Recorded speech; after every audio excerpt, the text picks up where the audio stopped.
I watched a bulldozer crush my $5 million lakefront mansion while the HOA president smiled and sipped champagne. That's not hyperbole. That's Tuesday morning, 9:15 a.m., standing barefoot in my driveway, still in boxer shorts, watching strangers demolish the boathouse my dying grandfather built with his own hands. The same boathouse where my late wife and I carved our initials 30 years ago. The same one I'd just spent 6 months restoring in her memory. The crime? I owed the HOA $300. $300. Vivica Drummond, HOA president, spray-tanned tyrant, professional clipboard warrior, stood 50 feet away recording it on her iPhone, that Starbucks iced latte sweating in her manicured hand. She wanted me to see her enjoying this. Wanted me broken. Here's what she didn't know. I didn't just own that house. I owned the dirt under her entire neighborhood, and I was about to make her regret every second of this. Drop your state below, because I know you've got HOA horror stories too. My name is Maxwell Cordell, Max to anyone who isn't trying to serve me legal papers. 52 years old, former structural engineer, the kind who designs cell towers that don't fall over in hurricanes. I sold my patents 4 years ago, retired early, and thought I'd spend my golden years doing absolutely nothing stressful. Then my wife Lillian died. Cancer. 18 months of watching the strongest person I'd ever known fade into someone I barely recognized. The kids, both grown, both living their own lives on opposite coasts, they tried to help. But you can't outsource grief. You just survive it. 6 months after her funeral, my grandfather Dutch passed away at 93. Heart failure, peaceful in his sleep. The man had survived Korea, built half the houses in this county with his bare hands, and taught me everything I know about integrity. His last words to me, a week before he died: "The lake house is yours now, Maxie. Take care of her. She'll take care of you." The lake house. 2.8 acres of pure Michigan waterfront on Mirror Lake. Dutch bought the land in 1963, back when this area was nothing but woods and optimism, and built 4 homes around the shoreline. Ours was the crown jewel, 7,200 square feet, floor-to-ceiling windows facing the water, stone fireplace he'd mortared himself, and that boathouse. God, that boathouse. I moved in 3 months after his funeral, sold my condo in Grand Rapids, packed up Lillian's things, her recipe cards, her gardening books, the ridiculous collection of coffee mugs she'd insisted on keeping, and drove north. The smell of cedar hit me the moment I opened the door. Dutch had replaced those dock planks every decade like clockwork. You could still see the pencil marks where he'd measured each cut. I spent $400,000 renovating. New solar panels, ramps and grab bars. Dutch had needed a wheelchair those last 2 years. I restored that 1960s stone fireplace to exactly how it looked in the old photographs. And the boathouse. I reinforced every beam, replaced the roof shingles one by one, repainted it in Dutch's original forest green. Lillian and I had carved our initials into the door frame in 1994. M+L, inside a lopsided heart. I cried when I sanded around it, making sure I didn't damage a single groove. The lake itself became my therapy. Mornings I'd hear loons calling across the water, this haunting, lonely sound that somehow made me feel less alone. I'd sit on the dock with coffee, running my hands along that worn rope on the tire swing Lillian had insisted we hang for future grandkids we'll definitely have someday. We never had grandkids, but I kept the swing. Here's what I didn't know. While I was drowning in grief and renovation dust, the neighborhood had changed. Some developer bought up 47 parcels around the lake and slapped up McMansions, $800,000 to $1.2 million. All identical, all beige, all soulless. They formed an HOA in 2018. Mirror Lake Estates Homeowners Association. Dues were $2,400 a year. The 4 original properties, mine included, technically predated the HOA, but the developer encouraged us legacy owners to join for community harmony. Dutch, getting older and less interested in fighting, had signed something. I inherited that signature. And apparently I inherited $11,700 in back fees and penalties Dutch had ignored. I found out about the debt the same week I finished the boathouse. A certified letter, thick envelope, return address, V. Drummond, HOA president. Inside, a $300 fine for architectural violations.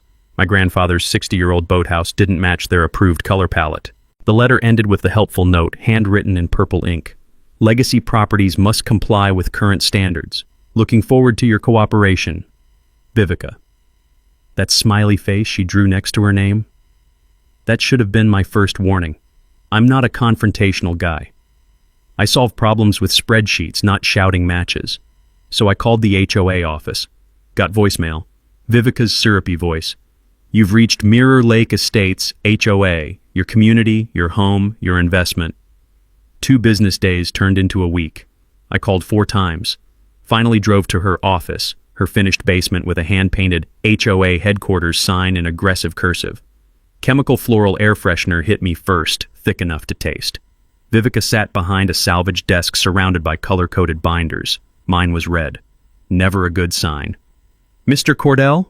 Acrylic nails clicked against my palm. Please, sit. No coffee offered. Power move. This boathouse fine. I slid the letter across.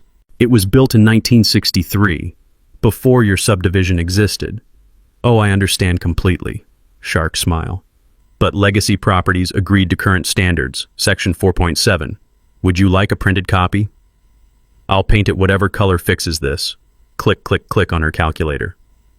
Before any remediation, you must clear the outstanding balance of $11,700. I stared. What? Your grandfather's unpaid fees, 6 years of accumulation plus penalties. Liens transfer with property, Mr. Cordell. Perhaps you should have done due diligence during probate. The printout showed $11,700 in itemized charges dating to 2018. Late fees compounding like cancer. Lillian used to handle this stuff. She read the fine print. After she died, I'd been on autopilot, trusting lawyers caught everything. Wrong. County records are public for a reason. $50 could have saved me this.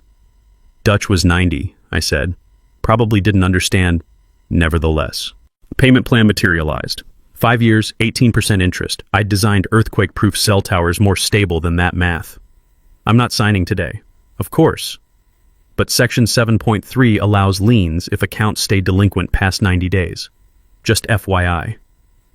That smile. I left without slamming the door. 2 weeks later, fluorescent orange notice of lien sticker on my front door.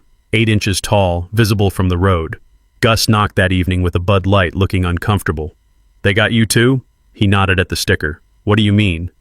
The Reagans, 4 houses down.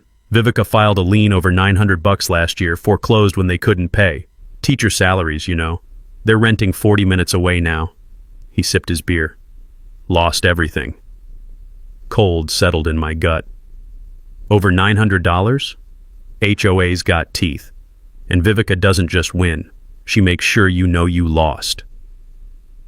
That night I tore through Dutch's workshop filing cabinet. Olive drab metal, smelling like his cherry blend pipe tobacco. Folders of ancient lumber receipts, deck sketches, junked appliance warranties. At the bottom, Lake House, important, in Dutch's block letters. The deed was so old the paper felt like fabric. I held it under the work light. Parcel A, Lakewood Development Company, comprising 42 acres including lake bed access roads and all appurtenances thereto. 42 acres. My lot was 2.8. I flipped it over. That photograph, Dutch in some suit, grinning, shaking hands in front of a Lakewood Estates Coming Soon sign. On back, Dutch's handwriting. Partnership dissolved. Dutch retains master parcel, BK 1965. I sat on the workshop floor for 20 minutes, dust floating in flashlight beams, trying to make sense of it. 42 minus 2.8 left 39.2 acres of... What? Where did it go? The lake outside was dead silent. No loons, no wind, just my pulse and a distant pool filter. Dutch's grin in that photo. He'd known something, built something bigger than I'd understood. I'd inherited more than a house. I'd inherited a puzzle. And maybe, just maybe, the key to dismantling Vivica's little empire. But first, I needed to understand what Dutch had actually owned, which meant a trip I'd been dreading. The county recorder's office, 60 miles away through farmland I'd rather not drive through on a Tuesday. I looked at the deed again, 42 acres. The number felt impossible and somehow perfectly Dutch. The man never did anything small. My phone buzzed. Text from my daughter Emma in Seattle. Dad, Just pay the stupid fees. It's not worth the stress. I looked at the demolished boathouse through the workshop window, pile of splintered cedar where Dutch's handiwork used to stand. Typed back, "Some things are worth fighting for." She sent back 3 eye-roll emojis. Kids these days. No sense of righteous stubbornness. I made coffee, terrible 2 a.m. workshop coffee that tasted like regret and determination, and started making a list. County recorder, title search, maybe a real estate attorney who didn't cost $300 just to say hello. Dutch used to say, "Measure twice, cut once." Time to start measuring. The county recorder's office opened at 8 a.m. I got there at 7:45 with gas station coffee that tasted like burnt sadness and sat in the parking lot watching fog lift off the surrounding farmland. The building looked like every government office built in 1974. Brown brick, small windows, the architectural equivalent of a sigh. Inside smelled like old paper and floor wax. The kind of smell that makes you feel like you're in a library run by someone's disappointed grandmother. The clerk was exactly that grandmother. Doreen, according to her nameplate. 70-something, cat-eye glasses on a beaded chain, cardigan with a sleeping cat embroidered on it. She looked up from a crossword puzzle. "Help you, hun?" "I need to pull deed records for Mirror Lake. Property originally filed in 1963. Owner was Dutch Cordell." Her whole face lit up. "Lord, I haven't heard that name in years. That old Dutchman helped my husband build our barn in 74. Didn't charge us a dime, just wanted beer and conversation." She stood up, joints creaking. "What do you need, sweetheart?"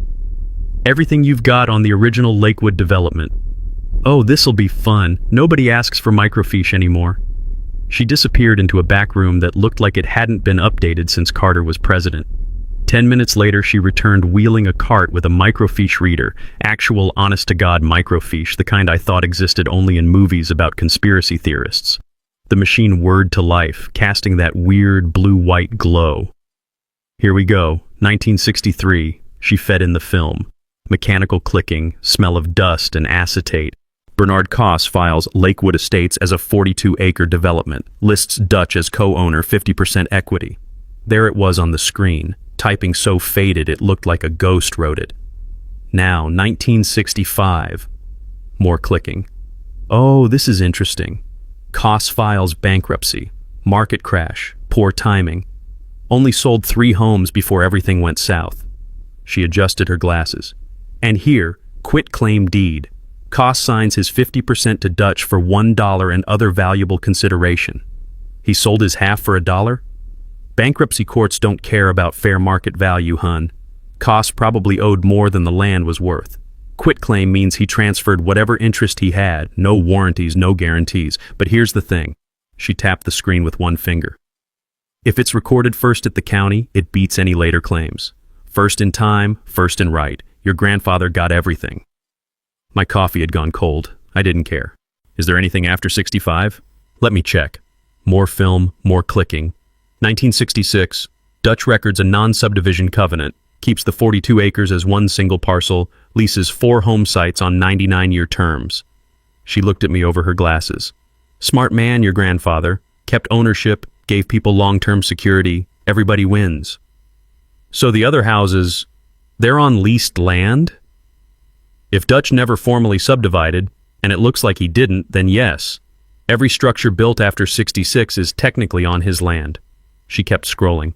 "Oh, wait, here's something from 1998. My stomach dropped. Dutch files an informal subdivision plat.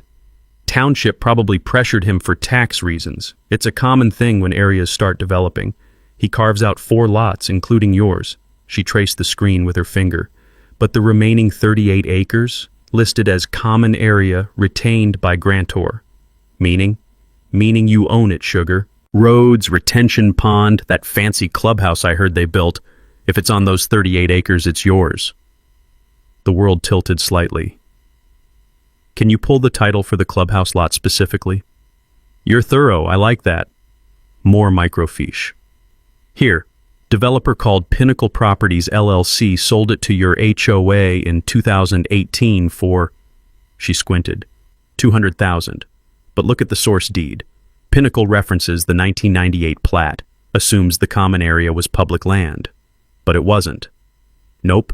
Public land gets dedicated through a formal process. Filings, township acceptance, the whole 9 yards. This? She tapped the screen again. This is just one private owner keeping his land and letting people use it, until he says otherwise. I sat back in the plasticky chair. My hands were shaking slightly. So legally, hun, that HOA built their clubhouse on your land without permission. And depending on your state's adverse possession laws, usually 15 to 20 years of open, obvious use, they can't claim it just by squatting. They've only been there, 6 years? 6 years. Not even close. She powered down the microfiche machine. Your grandfather was smarter than people gave him credit for, built himself a kingdom and made it look like generosity. I drove home in a daze. The farmland looked different now. Every fence line, every property marker, they all meant something I'd never paid attention to before. Ownership isn't just possession. It's paperwork. It's who filed first, who recorded what, who actually read the fine print. Dutch had read the fine print, and he'd kept his ace in the hole for 60 years. When I got home, there was a padlock on my boathouse door. Correction, on the pile of lumber that used to be my boathouse, and a sign zip-tied to the remains. Violation, pending removal. Gus was standing in his driveway watching. Emergency board meeting last night, he called over. Vivica authorized a demolition contractor. You've got until Friday to pay, or they're taking it down. Today was Tuesday. I looked at the padlock, at the sign, at my phone where I'd photographed every single microfiche screen Doreen had shown me. Let them try, I said. Friday morning, deadline day. I woke up to the sound of diesel engines. Not again. I ran outside barefoot, seems to be my signature move during crises, and found a cat bulldozer idling in my driveway. 2 guys in hard hats and high-vis vests standing next to what was left of the boathouse, consulting clipboards. Stop, I shouted. You can't do this. The foreman, 50-ish guy with a gray beard, looked up. Got a work order, buddy. HOA authorization, township permit, whole 9 yards. You Max Cordell? Yes, and that's my property you're about to... Says here you got notice. Architectural violation, unpaid fees, blah blah. He showed me the permit. Official stamps, Vivica's signature, even the township code enforcement officer's name. Look, I just do what the paperwork says. You got a problem, call the HOA. I called the cops. They showed up 12 minutes later, felt like 12 hours, but the foreman had his documents in order. The township permit was real. Sir, if he's got authorization from code enforcement, we can't stop him, the deputy said. Not unkindly, just procedurally helpless. I stood there and watched. Again. 40 minutes of crunching timber and screaming hydraulics, the smell of sawdust and diesel mixing with morning dew. Every beam Dutch had hand-planed, every joint Lillian and I had helped restore, reduced to a pile of kindling you could have bought at a garden center. That's when Vivica arrived. White Escalade, Starbucks iced latte, designer sunglasses despite the overcast sky. She parked 50 feet away and got out with her phone already recording. Just documenting, she called out sweetly. For HOA records. I was shaking, actual physically shaking with rage I didn't know I was capable of. You're going to regret this, I said, quietly, calmly, the way you'd warn someone they're standing on a frozen lake that's about to crack. Threats, Mr. Cordell? Louder now, for her phone's microphone. I'm documenting everything. You're becoming increasingly hostile toward HOA personnel executing lawful. It's not lawful if you don't own the land. She lowered her phone, just for a second. Confusion flickered across her face. Then that smile came back. I'm not engaging with your conspiracy theories. You have a lovely day. She drove off. I stood in the wreckage holding the only thing I'd managed to salvage, that photograph of Dutch and Bernard Koss from 1962. Frame cracked, glass missing, but the picture intact. Gus walked over and put a hand on my shoulder. Didn't say anything. Didn't need to. She just made the biggest mistake of her life, I finally said. Yeah, Gus nodded. She has no idea, does she? Not yet. I spent the weekend in what my daughter would call an unhealthy dissociative state. Didn't shower, ate cold pizza straight from the box, ignored 17 phone calls. But I wasn't moping. I was planning. Monday morning I hired a surveyor, independent land services guy named Travis, 20-something with more enthusiasm for drones than any human should legally possess. Dude, This is going to be sick, he said, unloading equipment that looked like it cost more than my first car. Original 1963 survey pins? That's like archaeological surveying. We're going to GPS the hell out of this. He spent 2 days mapping every inch with laser precision, cross-referencing Dutch's original coordinates against current structures. I watched him work from my kitchen window, drinking coffee and waiting. Wednesday afternoon, he knocked on my door holding a tablet, grinning like he'd found buried treasure. Dude, you need to see this. The 3D overlay on his screen showed the original 1963 property boundaries in red, current structures in blue. 11 houses, including Vivica's, had blue chunks extending past the red lines. Her garage, Travis zoomed in, is literally 6 feet onto your land, like the whole back half of it, foundation and everything. Are you sure? GPS accurate to within 2 centimeters. I can testify to this in court if needed. He swiped to another view. And the clubhouse? Dude, the entire clubhouse is on your parcel. Pool, parking lot, that weird gazebo thing, all yours. I sat down, stood up, sat down again. Can I get a copy of this? Already emailed you the full report. Also uploading to the county GIS database because, legally, I have to. Public record and all that. He packed up his tablet. Whatever you're planning, man, good luck. That HOA lady seems like a real piece of work. Understatement of the century. That night, Vivica's post appeared on the neighborhood Facebook group. Concerned about suspicious surveying activity near common areas? Reminder, only HOA-approved contractors may access community property. Please report unauthorized personnel immediately. Stay vigilant, neighbors. 43 comments, most supportive of her. Some asking questions, one from Gus. Maybe he's checking property lines because someone demolished his family's boathouse without actual legal authority? Vivica deleted his comment within an hour. The war was officially on. I spent the weekend in a haze. Didn't shower, didn't shave, lived on cold pizza and spite. My kitchen table disappeared under Dutch's files, surveyor reports, and printouts from the county recorder. Saturday night, my daughter Emma called. Dad, I'm driving up. You don't need to. I'm already on I-94. See you in 3 hours. She arrived just after midnight, took one look at me and the disaster zone formerly known as my kitchen, and sighed. Dad, this isn't healthy. I'm fine. You're wearing the same shirt as Thursday. I can smell you from here. She started gathering papers into organized piles. Emma's a paralegal in Seattle. Organization is her love language. Let me help. What are we looking for? Proof that Vivica doesn't own what she thinks she owns. Okay, then we do this systematically. She grabbed a legal pad. Show me everything. We worked until 4 a.m. Emma has this way of reading documents where she notices things lawyers miss. Around 3:30, she picked up an envelope I'd dismissed as junk mail from the estate pile. Dad, what's this? The envelope was yellowed, sealed, labeled in Dutch's handwriting. Lakewood Trust, important. I'd never opened it. Assumed it was some old investment account, probably empty. Emma slid it open carefully. Inside, a trust document dated 1967, officially notarized, corners still sharp. The Cordell Family Land Trust, she read aloud, established by Dutch Cordell as trustee. Trust assets, 42 acres comprising the entirety of Lakewood Development Company master parcel. She looked up. Dad, do you know what this means? That Dutch really loved paperwork. It means you don't just own the land, you control it through a legal entity that's 58 years old. And look, she flipped pages. Beneficiaries are Dutch Cordell and his descendants in perpetuity. When Dutch died, you automatically became trustee. My brain felt like it was moving through mud. So what? So trusts don't die when people die. If properly maintained, they're nearly indestructible legal entities. And look at Article 7. Trustee may revoke any leases, easements, or licenses granted on trust land with 90-day written notice. I stared at her. You can kick them all out, she said quietly. Legally. Every single house built after 1967. I'm not evicting 47 families, Emma. I know, but Vivica doesn't know that.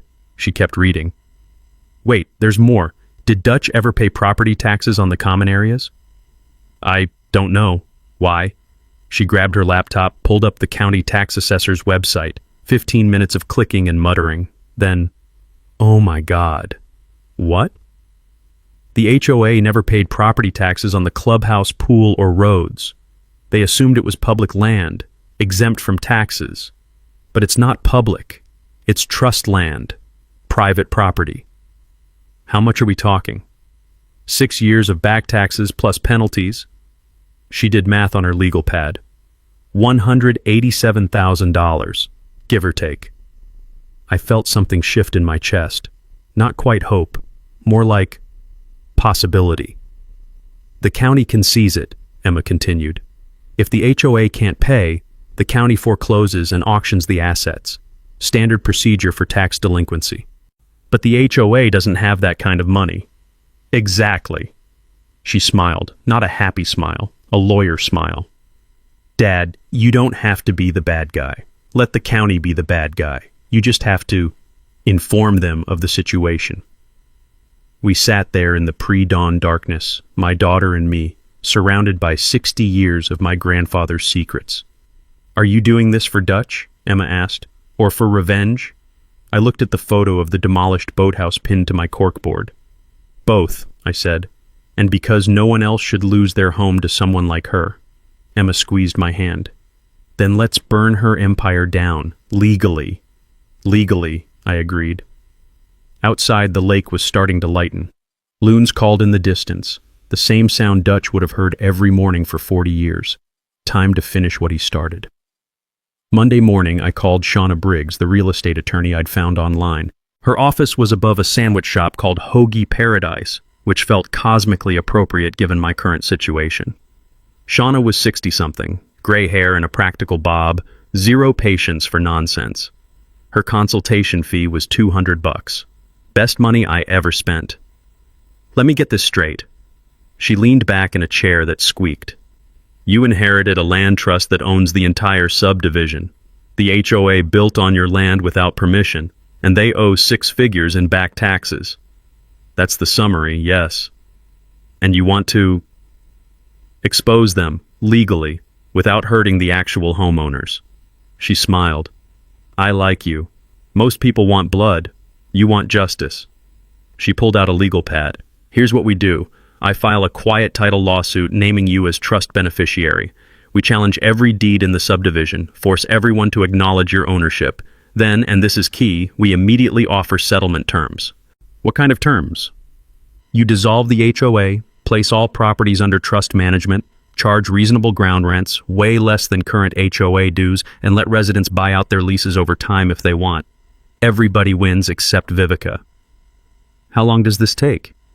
2 weeks to draft, another week to serve. You'll need a good surveyor. Already have one. Perfect. I'll also subpoena HOA financial records. Discovery is a beautiful thing. She made notes. Anything else I should know? They demolished my boathouse. Her pen stopped. Before or after you knew about the trust? Before. Even better. Destruction of property on land they don't own. We'll add that. More notes. This is going to get ugly, Mr. Cordell. You ready for that? They already made it ugly. Good answer. While Shauna worked on legal strategy, I focused on building support. Gus helped. Turns out retirement from the Postal Service taught him excellent door-to-door skills. We went house to house with a single-page flyer Emma designed. What you really own, the truth about Mirror Lake property rights. Simple language, no legal jargon, just facts. Dutch's original ownership, the trust document. The fact that the HOA had been collecting dues on land they never actually controlled. 22 homeowners signed our petition for an independent financial audit within 3 days, nearly half the neighborhood. Dana, the accountant who'd questioned Vivica at that meeting, volunteered to review the HOA books once we got them. I've wanted to do this for 2 years, she said, signing the petition. But I was afraid. Vivica has a way of making people afraid. Not anymore, Gus said. The financial records arrived via court-ordered discovery. Shauna delivered them in 3 bankers' boxes. Dana and I spent a Saturday going through every receipt, every transaction, every bank statement. What we found was worse than embezzlement. It was systematic looting. Vivica's management company, actually her husband Leonard's LLC, charged the HOA $8,500 a month for consulting services.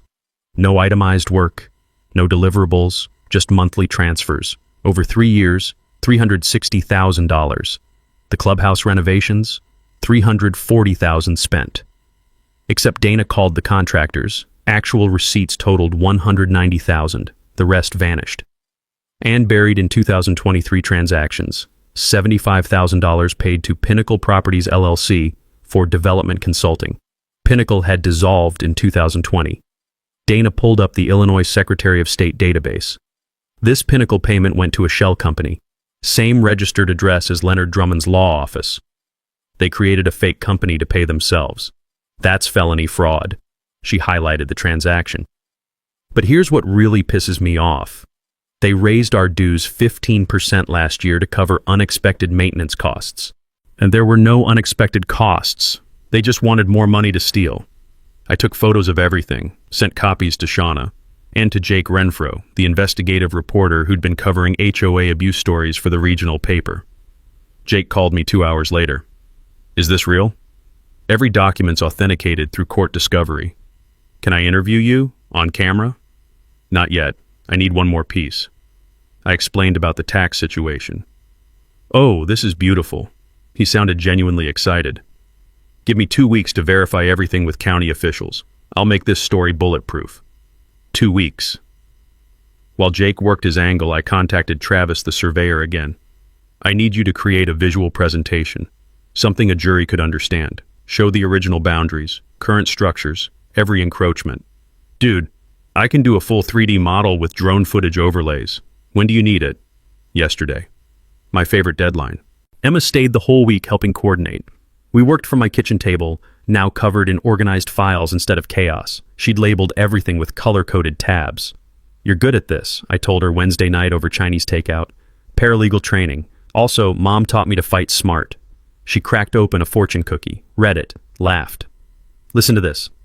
Patience is bitter, but its fruit is sweet. Dutch would have loved that. He would have loved all of this, watching you take down a bully using nothing but paperwork and spite. She raised her paper cup of tea. To Dutch, and to Mom. May they both rest easy knowing their son's a stubborn pain in the ass. To family, I agreed. We clinked paper cups in my kitchen while outside the lake settled into evening. Somewhere in the neighborhood, Vivica was probably planning her next move, but so was I.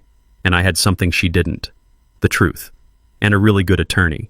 The lawsuits hit like a bomb. 47 separate summonses, one for each homeowner, all delivered by certified mail on the same Tuesday morning. By noon, the neighborhood Facebook group was melting down. Anyone else get sued by Max Cordell? He's trying to take our homes. This is insane. We paid $900K for this house. I'd expected panic. Shauna had warned me, but seeing it unfold in real time still made my stomach hurt. These were my neighbors, people I'd waved to, shared small talk with at the mailboxes. Gus texted, "Stay off social media, let me handle it." He posted a calm response. Read the actual lawsuit. Max isn't taking anyone's home. He's challenging the HOA's legal authority. Big difference. Vivica's response came within minutes. This is a coordinated attack on our community. Emergency HOA meeting tonight, 7 p.m. Clubhouse. Attendance mandatory. I didn't go. But Gus did. Recorded the whole thing on his phone. The video was damning. Standing room only, 80 people packed into the clubhouse. Vivica at the podium looking simultaneously furious and terrified. Her husband Leonard stood beside her in a suit that cost more than most people's monthly mortgage. Max Cordell is trying to extort this community with frivolous litigation, Vivica announced. We will countersue for harassment, defamation, and intentional infliction of emotional distress. We've engaged outside counsel. How much is that costing? Someone shouted. Leonard stepped forward. Legal defense requires resources. We're implementing a special assessment, $2,500 per household, due within 30 days. The room erupted. Dana stood up. I've reviewed our financial records. Where did $75,000 to Pinnacle Properties go in 2023? Vivica's face went white. That's confidential vendor information. Pinnacle dissolved in 2020. I checked the state database. Dana held up printed documents. You paid 75 grand to a company that doesn't exist. This meeting is adjourned. Leonard grabbed Vivica's arm, started pulling her toward the exit. Answer the question. Multiple voices now. They fled, literally fled to Vivica's Escalade and peeled out of the parking lot. Gus sent me the video with one word: imploding. But Vivica wasn't done. Wounded animals get desperate. Thursday morning, I found my driveway blocked by an HOA maintenance truck. Driver sitting in the cab, drinking coffee, refusing to move. Sorry, man. President Drummond told me to park here for repairs. What repairs? Dunno. I just do what I'm told. I called a tow truck.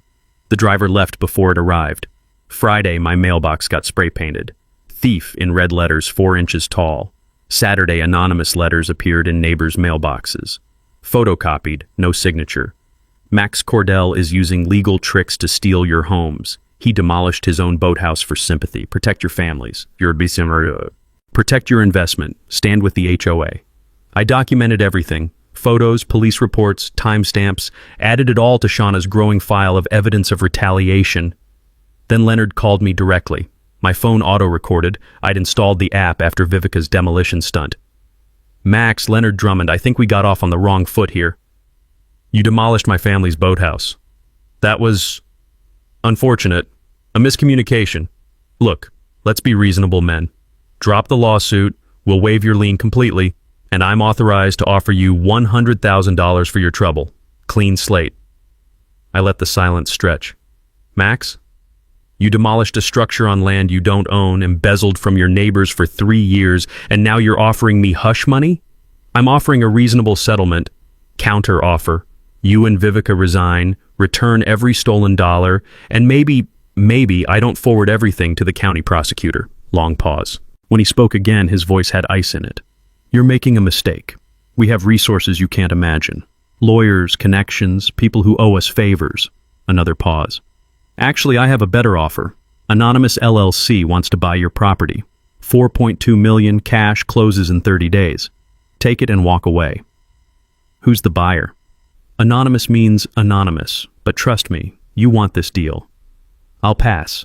See you in court. I hung up. Sat there staring at my phone, adrenaline making my hands shake. Emma walked in from the kitchen. Was that? Bribery attempt, recorded. I played it back for her. She listened with her lawyer face on. He's panicking. That anonymous buyer is probably another shell company. They'd buy your property, then claim adverse possession on the common areas through continuous use. Can they do that? Not in 6 years, but they could try to muddy the waters legally, tie you up in court for years. She took my phone. I'm sending this to Shauna, and maybe to Jake the reporter. Not yet. One more thing I need first. What? Proof that Vivica already did this to someone else. The Reagans, the family Gus mentioned. I pulled up the county foreclosure database. If I can show a pattern, then it's not just your case. It's systemic abuse. Emma opened her laptop. Let's find them. We worked until 2 a.m., found the Reagan family's foreclosure records, $917 in disputed fees. Vivica filed the lien. Leonard's LLC bought the property at auction for $120,000, 40% below market. Flipped it 6 months later for $890,000. Profit, $770,000. They're not just embezzling, Emma said quietly. They're running a foreclosure scam. I looked at the numbers. At the Reagan family's signatures on documents they probably didn't understand. At the date, 3 months after Mrs. Reagan lost her teaching job due to school budget cuts. Vivica hadn't just stolen from them, she'd destroyed them. We're ending this, I said. Damn right we are. I hired a private investigator. Lorraine, former FBI white-collar crime specialist, 62 years old, looked like someone's friendly aunt but investigated like a bloodhound with a law degree. 2 weeks, she said. I'll find everything. She delivered in 10 days. Vivica's consulting company never filed Illinois business registration. Tax fraud. Her husband's law firm was under state bar investigation for mishandling client funds in an unrelated case. Pattern of behavior. The Escalade lease, paid through an unauthorized HOA vehicle allowance that never appeared in any approved budget. They're sloppy, Lorraine said, handing me a thumb drive. Sloppy criminals always get caught. You just have to know where to look.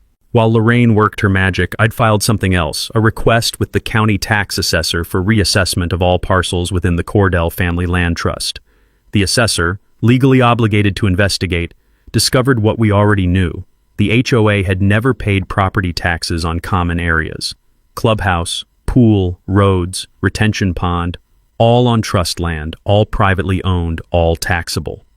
The demand letter arrived at HOA headquarters on a Wednesday, $187,340 due in 30 days, or the county begins foreclosure proceedings. Vivica called an emergency meeting that night. Only 14 people showed up. Her support had collapsed. She announced a special assessment, $4,000 per household. The room cleared in under a minute, people walking out mid-sentence while she was still talking. Dana texted me, "She's finished. Nobody's paying." My second town hall, held at the public library Neutral Ground, drew 48 residents, 3 times the first meeting. I stood at the front with Emma beside me, Travis's 3D survey model on the projector screen. "I'm not evicting anyone," I started. No preamble, no small talk. "Let me be clear about that. What I want is the HOA dissolved and a fair system in place." I showed them the trust document, explained Dutch's original vision, affordable long-term leases, community ownership, neighbors supporting neighbors instead of enriching board members. My proposed ground rent is $600 a year, locked in for 99 years. You pay your property taxes directly to the county, you maintain your homes, no architectural review boards, no ridiculous fines, no Vivica. Someone laughed, then someone else, then half the room. "What about the clubhouse?" a woman asked. "I'm donating it to the township, public recreational facility, no more HOA gatekeeping, everyone in the county can use it, but Lakewood residents get priority booking." Applause. Actual applause. "Where do we sign?" Dana asked. I had clipboards ready. 42 of 47 households signed interest forms that night. But Vivica had one last card to play. The following Tuesday, my septic system backed up. Raw sewage flooding the yard, smell bad enough to make grown men gag. The septic company found the problem. Someone had dumped concrete mix down my clean-out pipe. "This was deliberate," the technician said. "Sabotage. Cost to repair, $8,000. I was furious. Emma was furious. But the contractor, young guy, maybe 25, looked sick with guilt, pulled me aside as his crew was leaving. "I need to tell you something." He showed me his phone, text messages from a number he'd saved as HOA president. "Need septic work done at 2847 Lakeshore. Owners refusing to pay fees. Make sure it backs up. $2K cash. No questions." "Why are you showing me this?" "Because I'm an idiot who needed money, and I didn't realize what I was doing until I saw your house. My mom lives 3 streets over. She told me what's really going on." He looked miserable. "I'll testify if you need me to, and I'm not charging you for the repair." I took screenshots of everything, added it to the file, filed a criminal complaint. The county sheriff's department started paying attention. Then Jake Renfro's story dropped. HOA embezzlement and land fraud. How one president built an empire on stolen ground. 4,000 words in the regional paper. 18-minute video on YouTube. Financial records. Interviews with Rhonda, the former secretary. Survey footage. My story. The Reagan story. The video went viral. 42,000 views in 48 hours. Picked up by statewide news.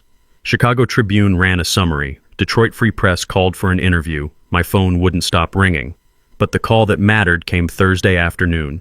County prosecutor's office. Assistant prosecutor named Michelle Garza, or Mr. Cordell, "We've opened a criminal investigation into Mirror Lake Estates' HOA financial practices.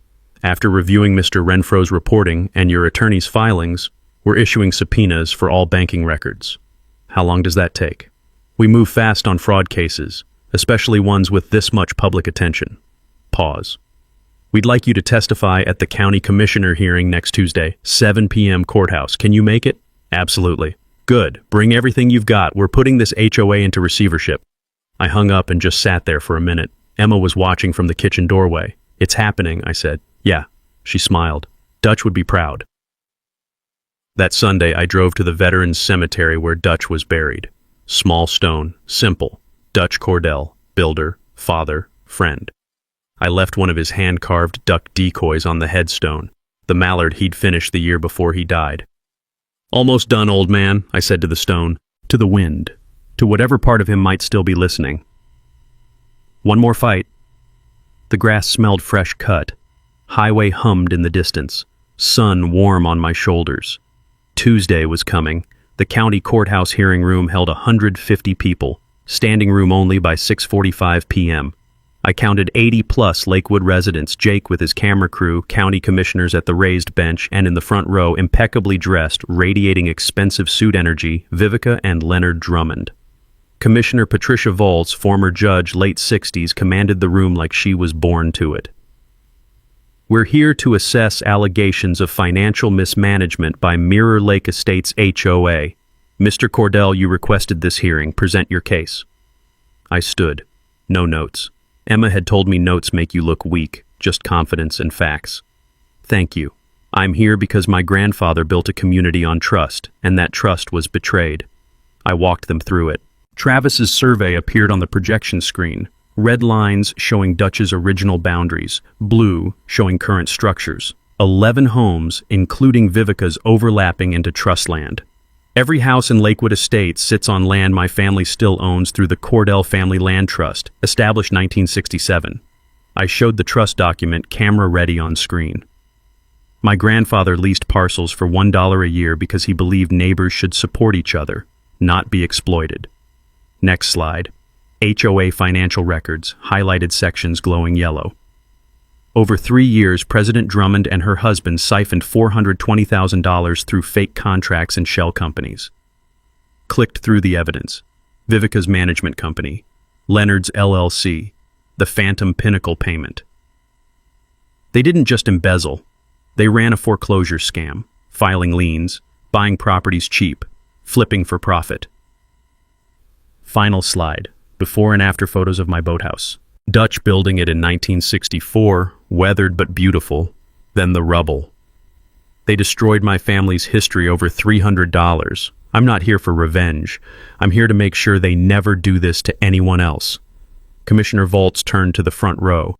Mrs. Drummond, do you wish to respond? Vivica stood. She was shaking, but trying to hide it. Leonard grabbed her arm, whispered urgently. She pulled away. No, I built that HOA into something. I made those people's homes worth more. Property values increased 17% under my leadership. By extorting your neighbors, Commissioner Volz's voice could cut glass. I took compensation for my time. Do you know how many hours I spent managing that community? The complaints, the violations, the constant... Did you just admit to embezzlement? Volz leaned forward. On the record? In front of witnesses? Vivica's face went white. Leonard stood, trying to pull her toward the exit. Don't say anything else. As your attorney, you're not my attorney, you're my husband, and you got us into this. The room went dead silent. Leonard's jaw clenched. We're leaving. No.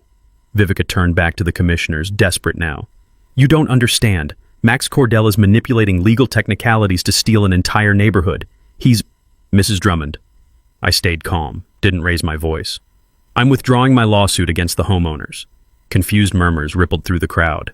They're victims here, but I'm requesting the county place the HOA into receivership, audit every transaction, and return stolen funds. I pulled out the document Emma and I had finalized yesterday.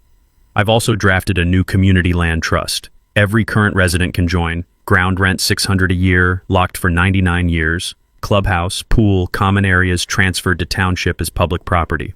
I held up a pen. I'll sign it tonight. Anyone who wants real ownership, not the lie you were sold, can join me. The room erupted in conversation. Commissioner Volz banged her gavel.